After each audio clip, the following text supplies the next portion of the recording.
এই ছেলেটি সুযোগ পেতেই তার ছোট ভাইকে ধাক্কা দিল আর ভাই দৌড়ে বেকারিতে পৌঁছে গেল। সে অনেক কাপকেক চুরি করলো আর সেখানেই তার নাস্তা সেরে নিল। তারপর দুজন সুপার মার্কেটে গেল। সেখানে ছেলেটি সেই টেলিস্কোপ দেখলো যেটি পাওয়ার স্বপ্ন সে সব সময় দেখত। সে চুপিসারে সেটা নিজের কাপড়ের ভেতর লুকিয়ে স্টোর থেকে বেরিয়ে গেল, কিন্তু হঠাৎ বুঝতে পারলো তার ভাই এখনো ভেতরে আছে। সে সঙ্গে সঙ্গে ফিরে গেল, কিন্তু দুর্ভাগ্যবশত দোকানদার তাকে দেখে ফেললো। ছেলেটি দ্রুত রেলিং টপকে দৌড়ে বেরিয়ে এলো, কিন্তু বাইরে এসে দেখলো তার ভাই নেই। সে সকাল থেকে রাত পর্যন্ত খুঁজলো, কিন্তু কোনো খোঁজ পেল না। শেষমেশ বাড়ি ফিরলে দেখলো তার ভাই দরজার সামনে পড়ে আছে। আসলে ভাই বৃথাই তার জন্য অপেক্ষা করে একা একাই বাড়ি ফিরেছিল। বাড়ি ফিরেই ছেলেটি সব দায়িত্ব নিজের কাঁধে নিল, কারণ মা বলেছিলেন যে তিনি বাইরে যাচ্ছেন। এখন তাকে একাই ভাইয়ের দেখাশোনা করতে হবে। একদিন সে ভাইকে নিয়ে গেল হ্রদে রিমোট কন্ট্রোলের নৌকা খেলাতে, কিন্তু ছেলেটি চোখ ফিরিয়ে নিতেই ভাই নৌকা আন্ত পানিতে ঝাঁপ দিল। সে আতঙ্কে চিৎকার করে উঠল। দ্রুত একটি ডাল ধরে ছুটে গিয়ে কোনো রকমে ভাইকে তীরে টেনে তুলল। ভাই পুরো ভিজে গিয়েছিল।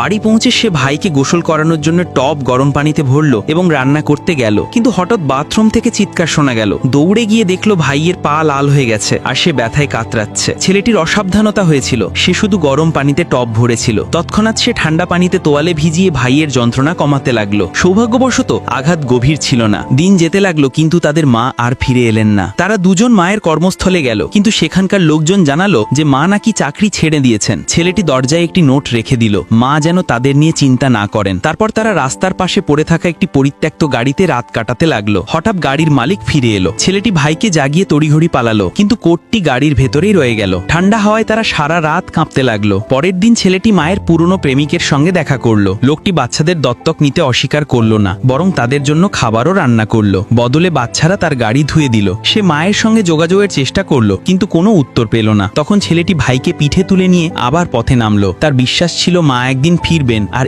এবার তার সেই আশা সত্যি হলো। যখন তারা বাড়ি ফিরলো, দেখলো লাইট জ্বলছে। দু ভাই উত্তেজনায় ভরে ঘরে ঢুকে মায়ের সঙ্গে জড়িয়ে ধরলো, কিন্তু ছেলেটির শিগগিরই কিছু অদ্ভুত লাগলো। মা শুধু নিজের আঙুলে নতুন হীরের আংটি দেখিয়ে গর্ব করছিলেন। তিনি একবারও ভাবেননি যে সন্তানরা কি কষ্ট সহ্য করেছে। পরের দিন মা তাদের সঙ্গে খেললেন। ছেলেটি খুশি হলো, কিন্তু তখনই সে দেখলো এক অচেনা লোক ঘরে উপস্থিত। রাগে সে ঘরে ঢুকে সেই লোকটির কাপড় ধরে বাইরে ছুঁড়ে ফেললো। লোকটি ক্ষেপে গেল, কিন্তু মা ছেলেকে ধমক দিয়ে থামালেন। তখনই ছেলেটি বুঝলো যে তার মা কখনো তাকে এবং ভাইকে সত্যি ভালোবাসেননি। পরের দিন ছেলেটি নিজের জিনিসপত্র গুছিয়ে নিল, ভাইকে জাগালো এবং দুজনে বাসে চেপে পাহাড় পেরোলে আবার অনাথাশ্রমে ফিরে গেল। তার হৃদয়ে একটাই ভাবনা, রাস্তায় ঘুরে বেড়ানোর চেয়ে ভাইয়ের সঙ্গে অনাথাশ্রমে থাকা অনেক ভালো।